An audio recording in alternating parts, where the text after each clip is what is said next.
there's definitely footage somewhere of him just like knocking that guy out with that, right? There has to be.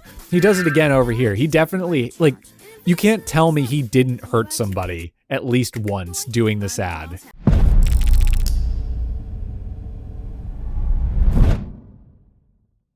Hey everybody, 'tis I, Niche, and today I thought I'd do something a little different. I just put out like a 50-minute Chrono Trigger retrospective on my main channel, and to blow off some steam, I thought it would be fun to sit down and watch 15 or 16 retro video game commercials that I've conveniently put into a playlist that you can access from the pinned comment below. So yeah, we're gonna hang out, we're gonna chat about retro game commercials, I'm gonna pause them, kind of give my commentary on whether or not it's a good commercial, the fun little things I noticed during them, stuff like that. Anyway, that's enough babbling, let's get into the actual reactions. Starting off with a Pong commercial from 1976. This is, if I'm not mistaken, it's for the Coleco Telstar.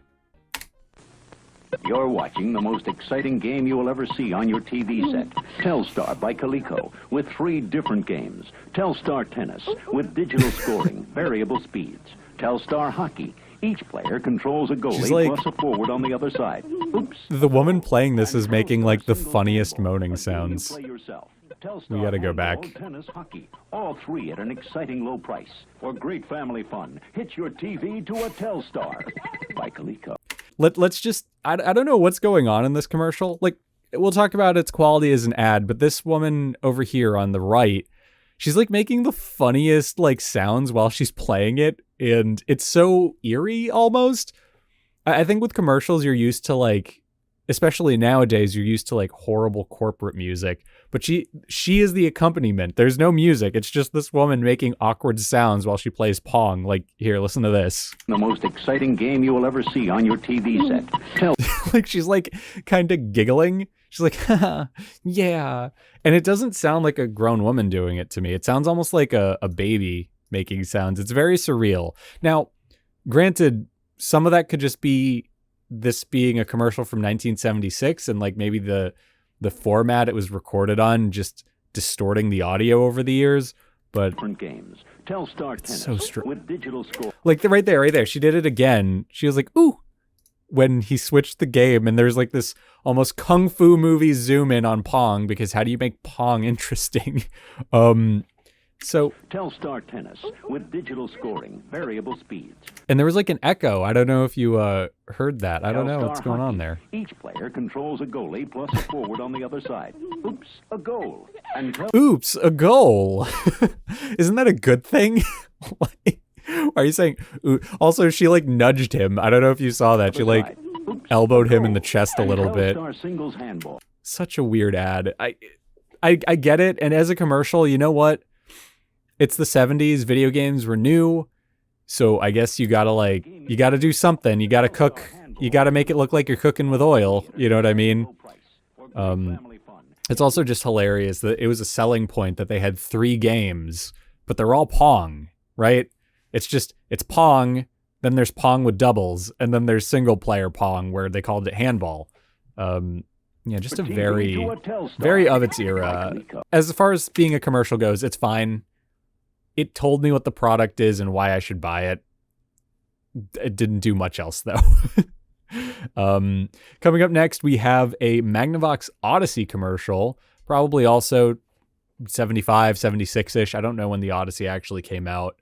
But yeah, it's going to be in the same vein. If you guys watch Scott the Woz, he made fun of this one in one of his older videos. So let's check it out. Magnavox presents Odyssey, the electronic game of the future. Odyssey easily attaches to any brand TV, black and white or color, to create a closed-circuit electronic playground.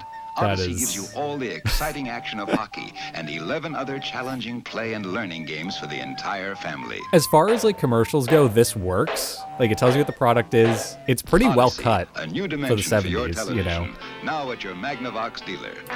First off, your Magnavox dealer. Okay, yeah, because you had to, I guess maybe TVs, you had to go to specific places. Maybe it was more like a car dealership thing. I don't know. But really interesting commercial. First off, it says it fits any brand of television. because Magnavox was a TV manufacturer back in the day. So you had to probably tell your consumers that you don't need a Magnavox to play the Odyssey. Maybe that's why it was called the Odyssey. It was interstellar travel from one brand of television to another. No, it's because it was the 70s and everyone was obsessed with space. We have the infamous flute music, which Scott the Woz made fun of. Let's listen to that for a sec. To create a closed-circuit electronic playground, Odyssey gives you all the exciting action. Which, honestly, the flute music makes this commercial worse. We could easily download this and throw this on an AI. They have like new AI technology that allows you to separate audio, so it's like music and vocals. This commercial would probably be better if we just took out that flute music and put the most generic disco track under it. It would probably move a lot better. But that's not what we're going to do. Maybe I'll do that as a YouTube short. Once again, though, you know, the commercial's fine, actually. The flute music is the weirdest thing of it. As far as commercials go, this is like perfectly workable. Our next commercial, though, this is one of my favorite retro video game commercials. I remember seeing this like 15 years ago, and it's staying with me. This is for the Star Wars Atari 2600 game from '83.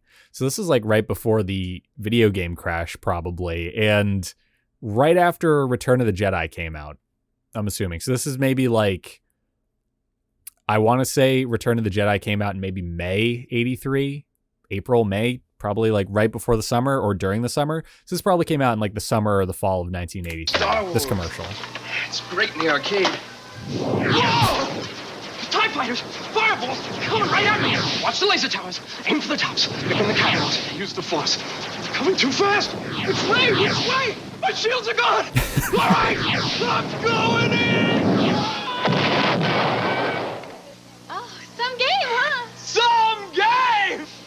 So if this came out a decade later, first off, I think we can all just agree they would cast Jim Carrey as this guy. It would be Jim Carrey. You can't look at this face and tell me that this doesn't remind you of Ace Ventura or something ever so slightly. Right here. You know? No, I really like this commercial, and it's fascinating to see immediately after we went from like that Magnavox Odyssey and that Pong commercial. It's quite the glow up if you think about it. It went from very humdrum, whatever goes, to this is like an actual commercial. Interestingly, it doesn't have music in it, which is kind of a little out there. When I think of the 80s, I think of like jingles. It was the era of the jingle, right? No music here. Something else that's kind of cool. He has to mention that he heard it's just like the arcade, right? It's great in the arcade. Oh, okay. It's great in the arcade. Sorry. It's hilarious because obviously we don't have that frame of reference. We can only go by his word. But looking at his face, maybe it is great, like the arcade version, you know? It's really funny. We see gameplay in this one, which is great. You got to show the game a little bit for some ads, you know? And for an Atari 2600 game, this is like very advanced, don't get me wrong, but it's hilarious because he immediately has to tell you what you're looking at because it's the Atari 2600 and you might not be able to tell these are supposed to be TIE fighters. Like this looks like a TIE fighter on its side, but these on the side, it took me a second to realize like, oh, okay, that's perspective. But, you know, TIE fighters, fireballs, laser tower. And it's like, okay, but what is this supposed to be? Is this the Death Star run? You know, you don't really know. So it's funny. And the game looks fun. It looks very fun, but they're adding all this excitement with that guy. And then we cut to the poor innocent show clerk, which by the way, the store they're at, I don't know. I just love the background up there. It looks almost like the cabinet of Dr. Caligari, but some game. That woman looks terrified. She looks like she's like politely laughing because he might just pull a knife out and run off with the game and probably the cash register. Not even rob the register, just take the register. I also love the extras in the back. They genuinely look like they weren't expecting that. Like they turned around and they were just ever so slightly concerned, which is funny. It's actually good that they did that too. Like on the surface, you probably wouldn't think to put some extras in the back, but you have to remember this is a commercial that people probably saw like once every day or two back in the day. So adding in these weird details, I don't know, it kind of, I know that as a person that's seen this commercial over the years, I feel like I notice new and different things ever so often. So it's very cool to just like, they probably did that on purpose. I guess that's kind of the point I'm making, right? So very cool commercial. There's a little bit over here where they say, "What the fuck you just saw?" There is only one Star Wars, the arcade. Yeah. So that was a good commercial. I really liked that. Over here, this is a NES commercial for Toys R Us. I actually put 2 Toys R Us commercials here, mostly out of nostalgia. I used to work at a Toys R Us. I spent my years in college working at Toys R Us on weekends and some weeknights. So trying to find the Nintendo games you want could be a lot that like Rugrats ass music in there. a Nintendo game. Another dead end. Come on, you can end up looking in all the wrong places. Oh Stand back, son. Stand back, Go to son. Toys R Us. Toys R Us has the world's biggest selection of Nintendo games and accessories at everyday low prices. It's kind of interesting. First off, this clearly came out, I want to say, like fairly early in the NES's career, because it's Super Mario. Where are the games are showing? Super Mario Bros. 1, Punch-Out, and Metroid are the 3 big games. So I think we're like pretty firmly within like the black box era of NES, maybe, right? But it's really fun. I gotta hear it one more time. Stand back, son. Stand back, son. I'm Metroid, the fiercest man in the universe. So much wrong with that sentence. When they fall down, it's really funny that, like, listen to the music. It sounds almost like Super Mario Bros. 3 music. So that's like kind of weird. Stand back, son. Or you can go to Toys R Us. Toys Here, R Us has the right world's here. biggest selection of Nintendo games and accessories at everyday low prices. I don't know. Let's just come to Toys R Us. Kind of interesting. What was that wire work? Oh, okay. That's kind of cute. This is a Master System ad. Every toy ever dreamed of was 18,000 more. Buy Sega's Master System at Toys R Us for just $99.99 or 3 game cartridges. That's very cute. I really like that backdrop. Double Dragon cartridge by mail from the manufacturer. I dreamt I won the Super Bowl. I had a better dream. First off, winning the Super Bowl is better than dreaming about going to Toys R Us and buying a Master System. That is clickbait. Clearly, the folks at Toys R Us headquarters in Wayne, New Jersey, they were on some shit and they wanted to incite clickbait 30 years in advance, 40 years in advance.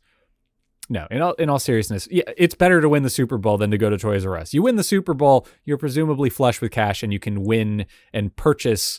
You could just buy Toys R Us at that point. But no, I like this commercial. It was cute. It was kid goes on a journey. This is like a different kind of commercial from what we've been seeing, where all the other commercials have been explicitly about the games. These 2 Toys R Us commercials have been about telling a story. You go to Toys R Us to buy something. You know, that's kind of like there's an arc to it.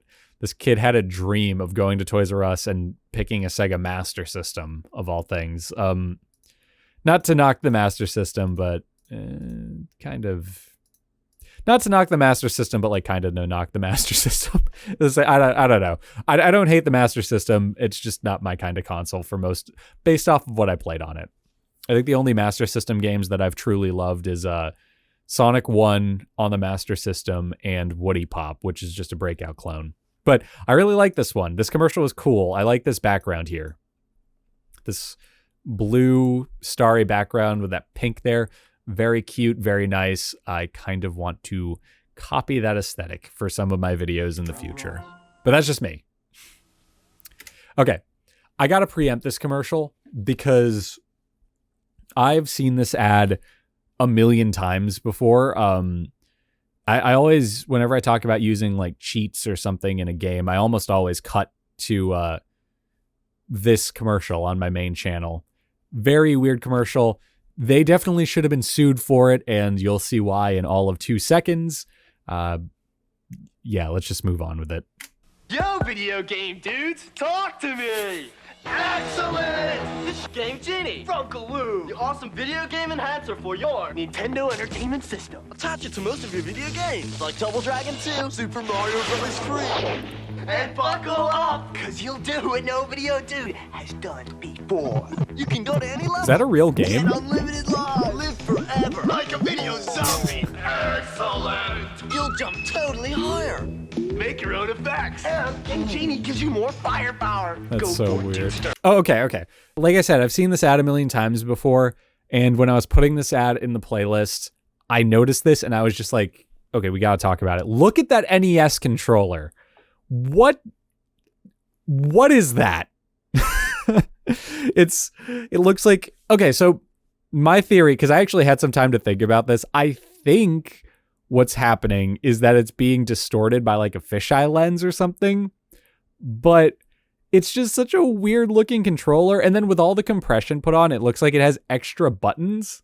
Like if you look at the center of it over here, it almost looks like it has 4 buttons instead of 2, but they actually showed a normal NES controller earlier in the commercial. So yeah, I don't know what's going on there. I think it's astoundingly weird.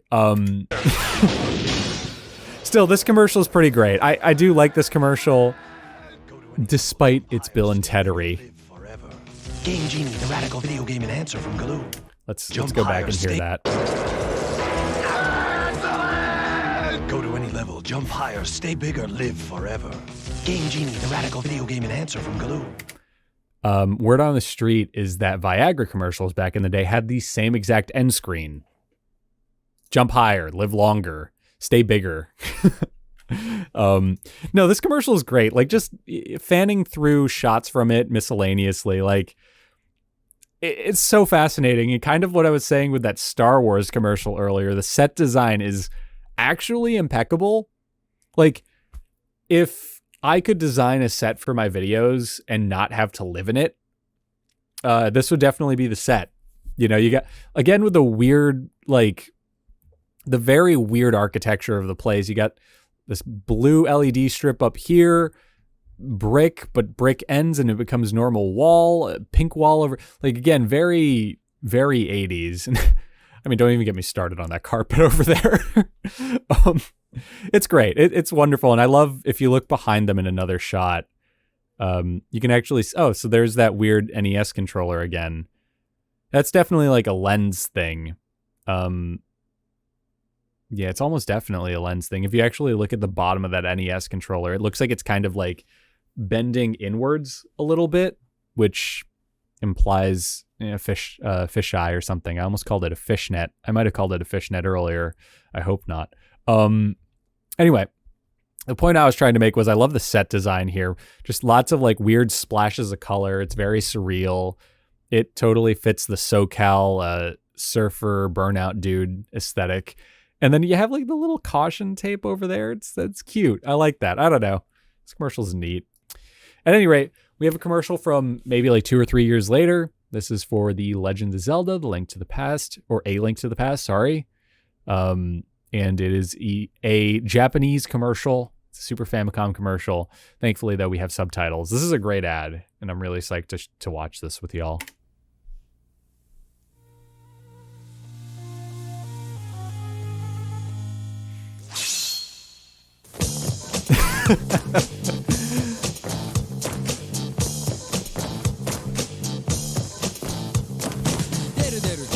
It's out. The Legend of Zelda. It's out. That's so great.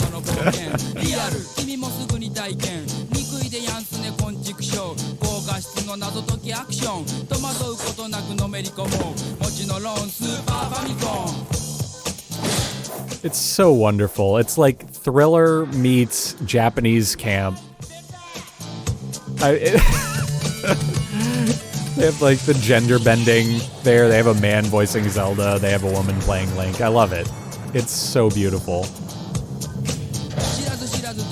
It's also great. They haven't showed gameplay yet. They don't need to, I guess.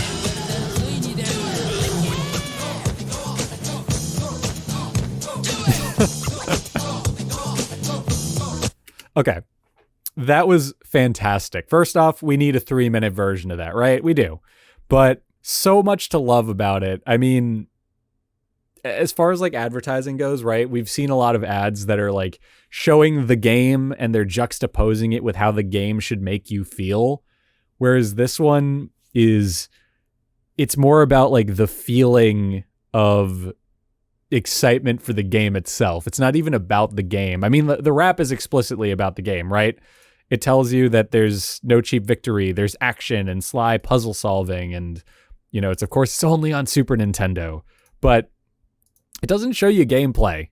It doesn't allude to anything from the game, really. It doesn't explain the dark world and the light world. It doesn't explain Ganon. I mean, it shows Ganon towards the end, so I guess that's different.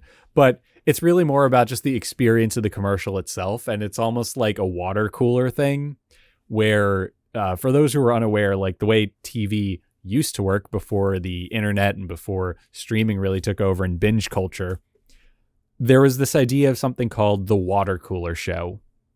It was moonlighting with Bruce Willis in it.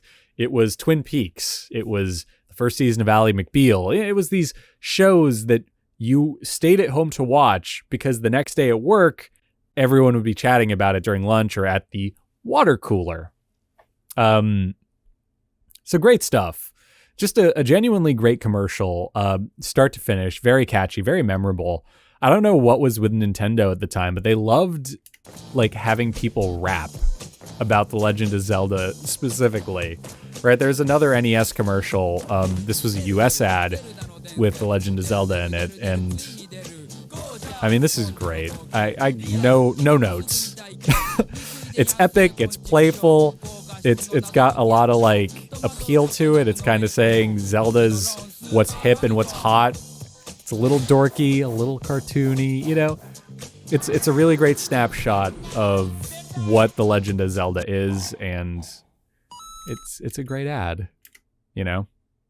This is another direction. I've seen this ad quite a few times also. I used footage from it in my RoboCop vs. the Terminator review.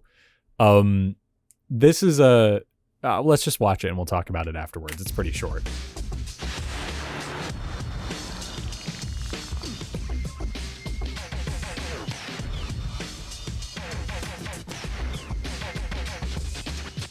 Very stylish.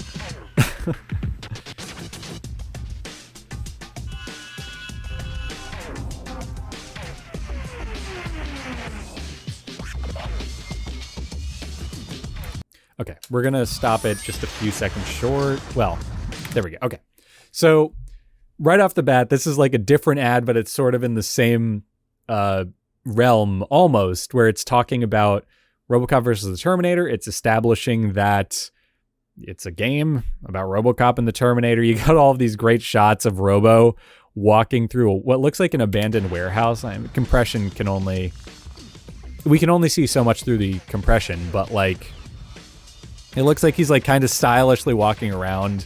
It looks like it might be like old footage, maybe like from the making of RoboCop 3 or something, you know. But it's juxtaposed against this very blue footage. It's very stylized. It's showing the game in very quick bursts, and it's making sure that you're seeing things that you recognize. RoboCop, RoboCop 2, a Terminator head. There's the endoskeleton, which is actually the final boss of the game. That's kind of ballsy. You're just showing the final boss. And it's not telling us anything about it. Have you noticed that? It's not saying, I mean, you could tell it's a video game because you're seeing the game, but it doesn't actually tell you anything until the end of the commercial where it says video game right there. Really interesting. It's also using artwork from the comic book, which I believe is a Frank Miller comic. It's a cool ad. It's a really cool ad. This is definitely something they would have aired on like MTV back in the day or something. Maybe like an HBO or something. Late at night, the kids are asleep, you know what I mean? It's weird.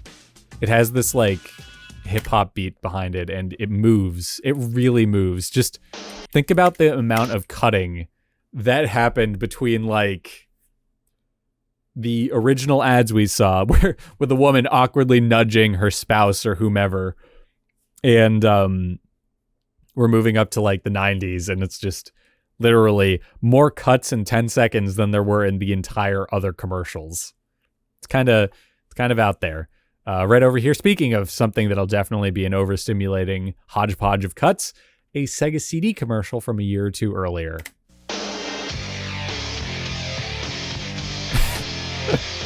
Yeah, lots of stock footage videos, and now we have the Sega CD.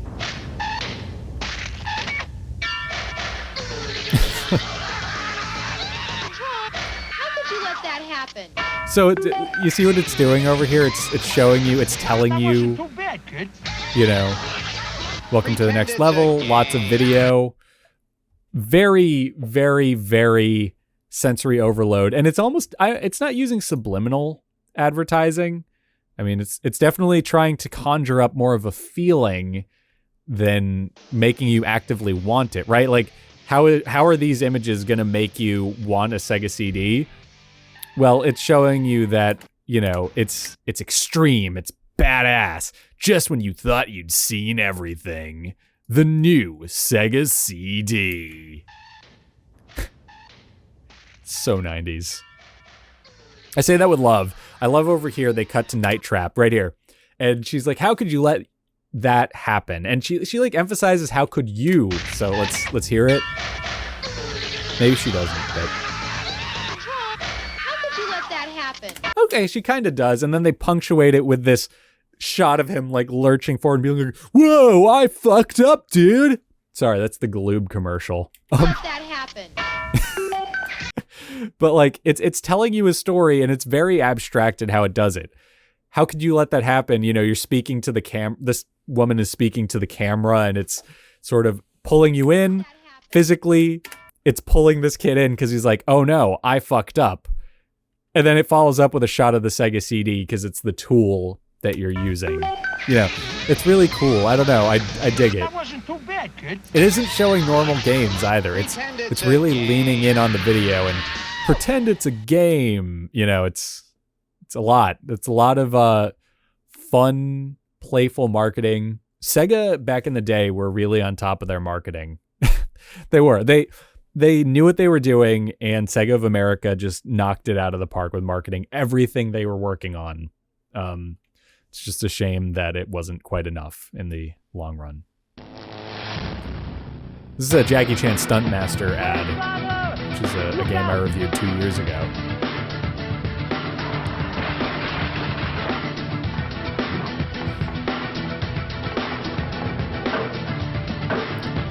You can kind of see how this game kind of fails in its marketing, in my opinion, because there was so much they could have done with its premise, and instead they just showed us some gameplay, and they were kind of like, yeah, this is Jackie Chan, you're a stunt master, you get it. Very slow cut. It isn't anywhere near as exciting as the last few ads I've shown, right? Like, it works. Look, it tells you everything you need to know about the game, right? It tells you it's a Jackie Chan game, it's a beat 'em up.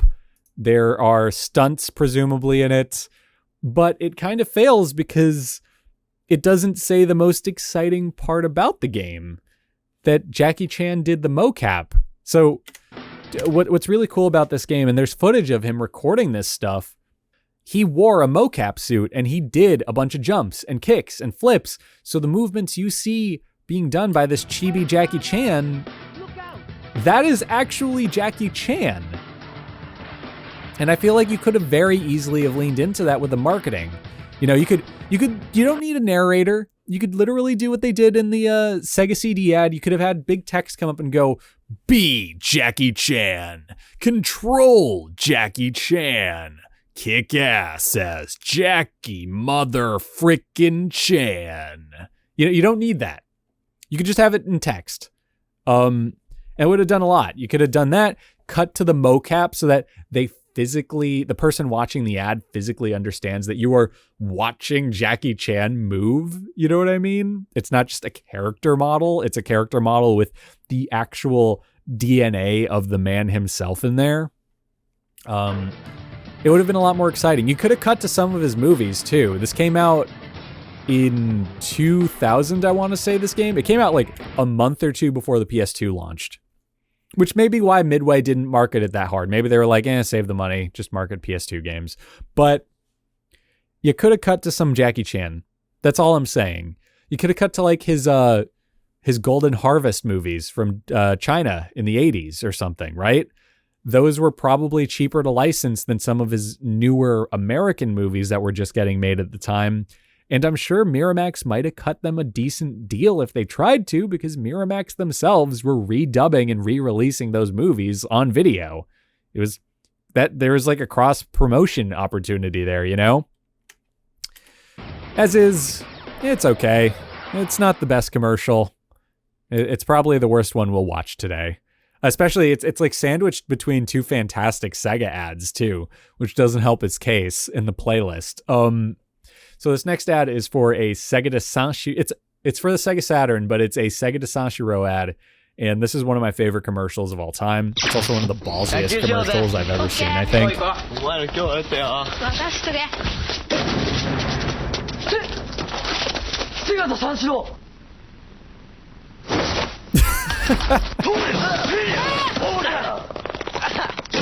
I just love you.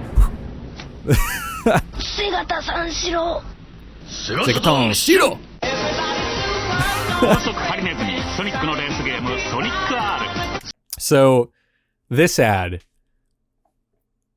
Sega wasn't doing too hot in the 90s in Japan up until now. You know, like the Mega Drive was in third place behind the Super Famicom and the PC-88.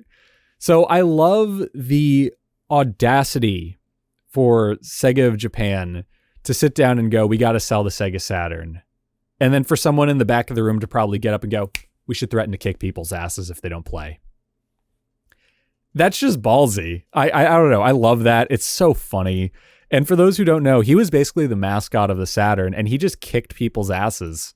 That was literally his whole gimmick, was he's going to beat the shit out of you if you're touching grass. That's basically it. Just a great commercial overall, start to finish. It's funny. It's memorable.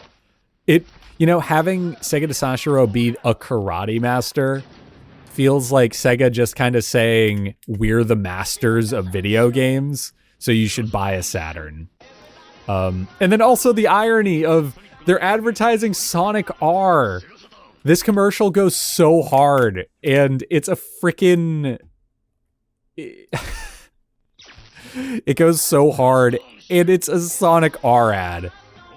I mean, where do I even start with that? Sonic R is a fun game, don't get me wrong. I enjoy it, and I actually want to review it this year on my main channel, but of all the games, you couldn't do Sonic Jam instead or something, you know? Just hilarious. Especially, Sonic wasn't anywhere near as successful in Japan in the 90s as he was in the US, which is probably part of why Sonic Adventure made this huge pivot when it finally came out, right? Like, it was this pivot towards like almost just being a shonen anime. That was probably on some level to appeal to a Japanese audience more, but I can't get over, you make this commercial, it goes so hard, and it's for Sonic R, a game that has only recently become beloved, right? Like, if you go back 5 or 10 years, people just talked shit about that game. So there's a beautiful irony to that. Great commercial. And now we're up to a Crash Bandicoot commercial. 3 things: shift, speed, focus. Why is that ambulance there? No. Why is that ambulance Take it easy. there? Take it easy. He kind of sounded like Ryan Reynolds when he said that. And jump. And turning. And smile. Piece of cake, Captain. Let's do this. He's training for his biggest adventure yet. Oh yeah, he's ready. Oh, that's good. That's a good commercial. Man, PlayStation, like, they went so hard with Crash Bandicoot back in the day. Their commercials were fantastic. I mean, you got Robbie Knievel here, who I don't know if that's if that's Evel Knievel's son or brother. Maybe his brother. He looks like he might be a little older. Looks like he kind of has like a bit of a perm. So maybe, who knows? But you got Robbie Knievel. He's coaching Crash through how to be a daredevil, how to do stunts on a motorcycle specifically. Why is that ambulance there? you're establishing that it's kind of dangerous with this hilarious, why is there an ambulance there? I don't know why I said it like I'm kind of Owen Wilson, but you know. Take it easy. Take it easy. That's just so funny to me, and I love it. There's glory to it, right? He's teaching him how to wave. Piece of cake, Captain. Let's do this. And yeah, it's a fantastic ad. And then it actually informs the game. It's not just funny. It's talking about being a daredevil on a vehicle because Crash Warped introduces vehicles. I haven't played Crash Warped, but I believe that's the one where you like have to pilot a plane, drive a motorcycle for the first time, stuff like that. So not only is it funny and memorable, it's accurate to what the game is about, and it doesn't need to show you anything else because Crash Bandicoot is he's so synonymous with like platformers by now, right? For the PlayStation, everyone knows what a Crash game is. You just have to show them what's different about this one. And it's just a great commercial for it. It worked so well. Oh my god. And you have the scream. I love the scream. Oh, that was a fantastic commercial, if I do say so myself. We have another absolutely fantastic ad. This is by David Lynch, who is one of my favorite filmmakers. I literally have a Twin Peaks lunchbox my friend Mike gave me years ago. And I have the series on VHS. He's one of my favorite filmmakers, and I love when Lynch gets his hands dirty with commercials. He was asked about why he does that occasionally a couple of years ago, and if I'm not, I believe I might be misquoting him, but the sentiment was basically that he does it because it pays the bills, and my God, keep paying the bills, David, because this is fantastic. I mean, I love this commercial. It's so David Lynch, too. It's so his sense of humor.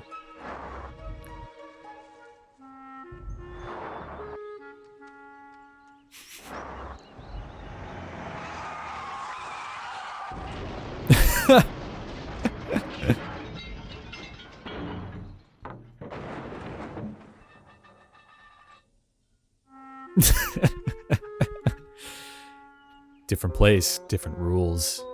PlayStation 2. The third place. That's a great commercial. And this is like on the deep end of what a commercial is, right? It's so abstract. Different place, different rules. And you see a deer trying to cross the street and getting just hit by a car, but it destroys the car. I think it's a great commercial for a multitude of reasons, and we can dissect it. We can be film students about it, right? But in its simplest terms, we have regal nature and we have technology unable to impede nature. How does that tie to a PlayStation 2, you may ask? Well, PlayStation 2 is more powerful hardware. It's coming out at the turn of the century, right? It's a new era. We're in a different place, and there are different rules that apply now. So obviously the PlayStation 2, metaphorically, is this deer. That's a deer, isn't it? Like, whatever. At any rate, you see this animal, it's doing its thing, it's living its life. There's beautiful, beautiful, highly compressed 240p nature all around it. And technology, much like older video game consoles, maybe, right? That might be a Sega Saturn, that might be the Dreamcast, might be the N64, might be the PlayStation 1. It's zooming along, doing everything it usually does, but it's in this new century, and that just isn't enough, goddammit. You gotta buy a PlayStation 2, and he boops his head up. That's my favorite part of the ad. Boop. That's beautiful. Truly a great commercial. Just very Lynch. He made several PlayStation 2 commercials, and I added several of them to this playlist, but I took them out because how do you top that? Just how, I ask you, do you top that commercial? Anyway, this next one isn't a video game commercial, but it's a very cool ad for a Mario Brothers promotion at like McDonald's. It's cute. It's really cute.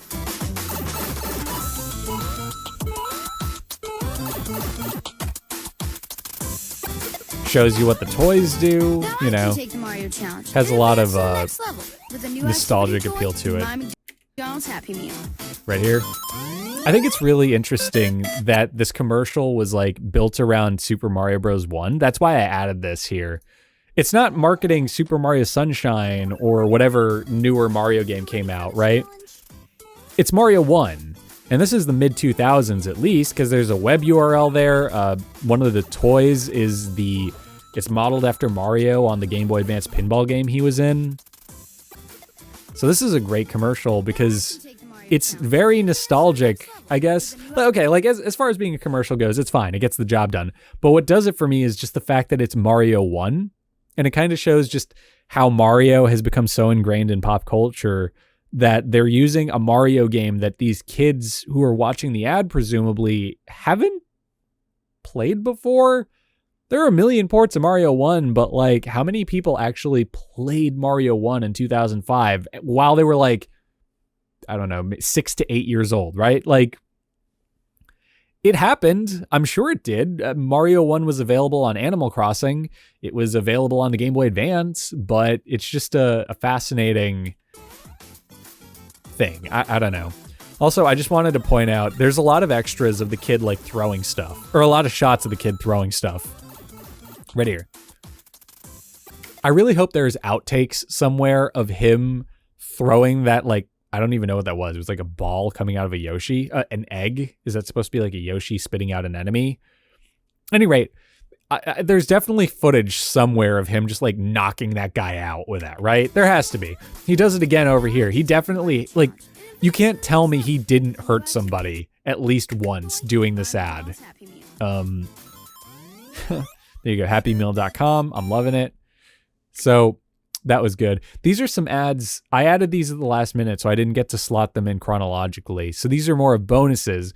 But right here, we have a 1991 Sonic the Hedgehog ad. This is a famous ad where they talk about humans against Genesis. Playing with words there a little bit, right? Yeah, this is a classic. Stokes, president of HAG. So let's see it. It's bad enough that Sega Genesis has the most 16-bit games, but this new Sonic the Hedgehog, oh, he really ducked my doilies. They say he's incredibly fast. Well, what's the hurry, mister? And about his attitude. Smarty pants. Why can't it be more like that nice boy Mario? Oh! Little brat! Okay, so I'm assuming the guy in this commercial, Larry Cedar, I'm assuming he's like a comedian, right? And he's in drag because cross-dressing is funny, I think. But that's not me. That's people in the 90s. This is a great commercial because it's just, it's almost like reverse psychology, but it's very campy and very aware of itself. It's telling you not to play Sonic 1, right? Is Sonic too cool for school? Is he radical? Smarty pants? So I think that's kind of hilarious, and I love that. Yeah, just a very, very popular commercial. Whenever people talk about Sonic the Hedgehog in a retrospective or something, myself included, they always cut to that ad. And it's a good commercial. The style of 90s ads truly is missed. I know a lot of people, I watched a couple of reaction videos of people watching retro commercials, and people kind of like were saying they're cheesy and that thank God commercials aren't like this anymore in them. And I don't know, man, I love these commercials. They're creative and the creativity works.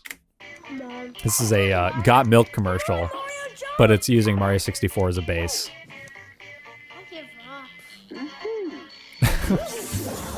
This is I remember seeing this commercial as a kid on TV. This ad has actually always stuck with me.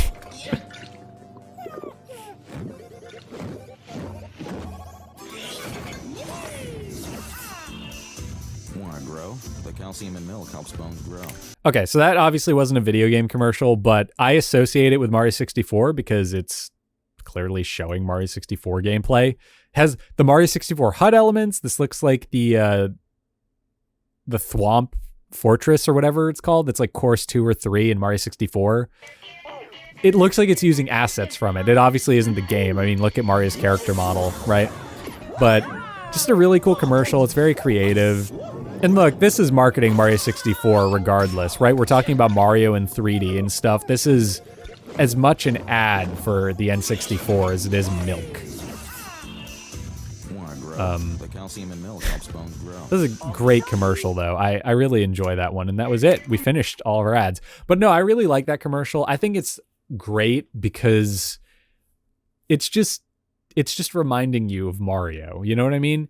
And that's what I was kind of saying. I think I started to say it earlier, but like sometimes a video game commercial doesn't need to actually be a video game commercial.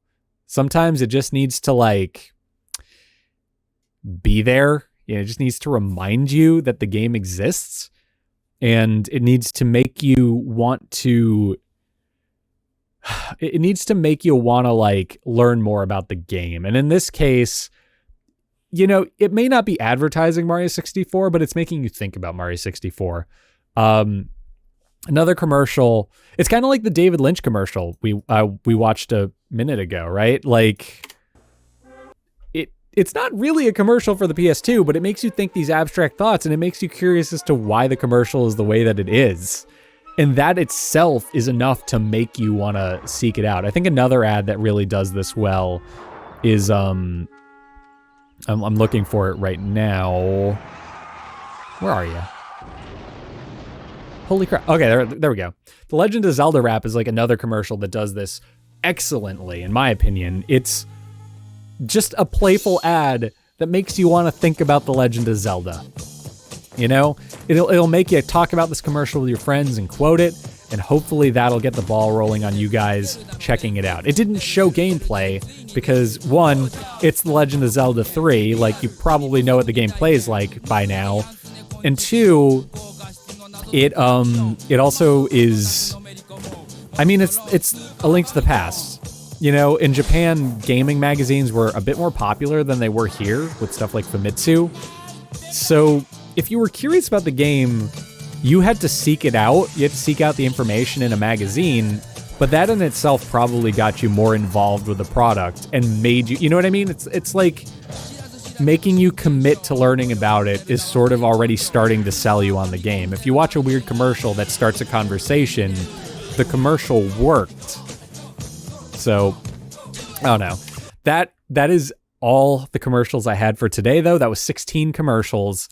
And I hope you guys enjoyed watching them with me. Seriously, if you want to see me do this more, let me know in the comments. And if you want to check these commercials out for yourself without my commentary, just check out the pinned comment to this video because I'll be linking out to the playlist there. You can check it out. Maybe tell me what you thought of the commercials if you watched them on their own. I tend to watch a lot of retro commercials because it's fun. So I thought maybe you guys would have enjoyed that too. Anyway, that brings us to the end of the video, guys. I hope you enjoyed it. Be sure to socially engage. Check out my main channel, Niche Plays, for my extended video game retrospectives and whatnot. So yeah, bye.